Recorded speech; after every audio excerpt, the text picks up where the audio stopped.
বাবা সবজিতে লবণ বেশি হয়ে গেছে, খাওয়াই যায় না। সবজিতে লবণ বেশি হয়ে গেছে তাতে কিন্তু আমার দোষ নেই, দোষটা আমি দেখাচ্ছি। দোষটা হচ্ছে খন্তিটা হচ্ছে কম দামি। এই জন্য আমার কম দামি জিনিস পছন্দ না। এই কম দামি খন্তির জন্য আজকে সবজিতে লবণ বেশি হয়ে গেছে। তাও আছে দেখো।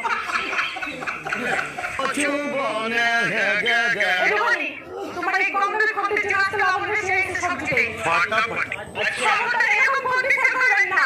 এই খন্তির জন্য আজকে আমার সবজি খারাপ হয়েছে। তোমার ব্যবসা কিন্তু বন্ধ করে দিয়ে দেবো আমি। আমার মহিলা সমিতির যতগুলো মহিলা আছে সব মহিলাগুলোকে নিয়ে যাবো দোকানে, নিয়ে গিয়ে দোকানে কিন্তু চা বন্ধ করে দিব বলে দিলাম, বন্ধ করে দিব বলে দিলাম। কিন্তু